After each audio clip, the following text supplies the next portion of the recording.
SIR form fill up নিয়ে অনেকের মনেই অনেক প্রশ্ন রয়েছে। সেই প্রশ্নগুলির উত্তর জেনে নেব আজকে আমরা এই ভিডিওটির মাধ্যমে। প্রথম প্রশ্ন, ভোটার কার্ডে তো ডেট অফ বার্থ দেওয়া থাকে না অনেকের, তাহলে সেক্ষেত্রে ডেট অফ বার্থের জায়গায় কি লিখব? ভোটার কার্ডের ডেট অফ বার্থ যদি না থাকে আমরা কোন ডেট অফ বার্থটা লিখব? সেক্ষেত্রে অনেকেরই অনেক কিছু ডকুমেন্টস থাকবে, যেমন আধার কার্ড, প্যান কার্ড, কি মাধ্যমিকের অ্যাডমিট কার্ড বা বার্থ সার্টিফিকেট। সেই ডকুমেন্টসগুলোতে যে ডেট অফ বার্থ থাকবে সেই ডেট অফ বার্থটি আপনাদেরকে এই ফর্মটিতে লিখে নিতে হবে। এবারে প্রশ্ন হলো, অনেকের ভোটার কার্ড চেঞ্জ হয়েছে, অর্থাৎ 2002 সালে যে ভোটার কার্ডটি ছিল 2025-এ সেই ভোটার কার্ডটি নেই।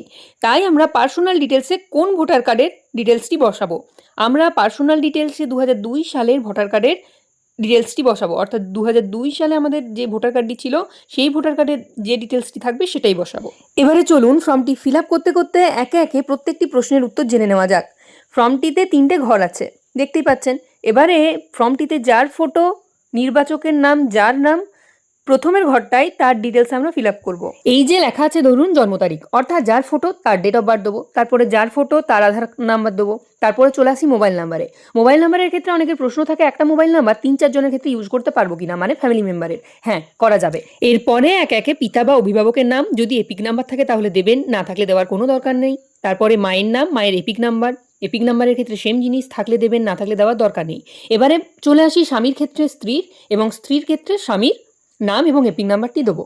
এবারে নিচে যে দুটো জায়গা আছে সেই জায়গায়, এই জায়গাটাই যারা 2002 সালে ভোট দিয়েছেন, অর্থাৎ 2002 সালের ভোটার তালিকায় যাদের নাম ছিল তারা এই ঘরে ফিল আপ করবেন।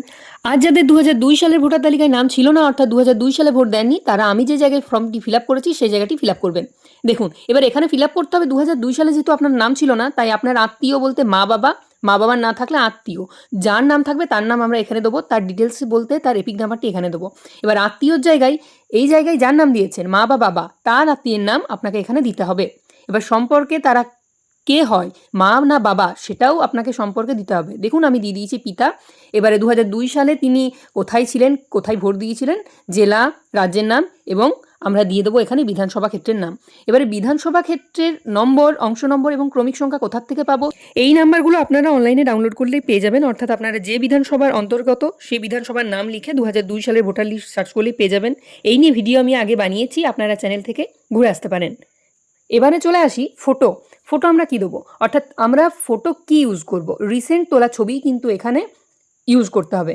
আর দেখতে হবে যারা চশমা পরেন তারা চশমা খুলেও দিতে পারেন, আর না খুলেও দিতে পারেন, কোনো অসুবিধা নেই, চশমা খুললেই ভালো হয়। আশা করি আপনাদের কিছু প্রশ্নের উত্তর আমি দিতে পেরেছি। এরপরেও যদি কোনো সমস্যা থেকে থাকে তাহলে কমেন্টের মাধ্যমে অবশ্যই জানাবেন। ভিডিওটি ভালো লাগলে একটা লাইক করে দেবেন এবং চ্যানেলটি সাবস্ক্রাইব করতে ভুলবেন না। নমস্কার।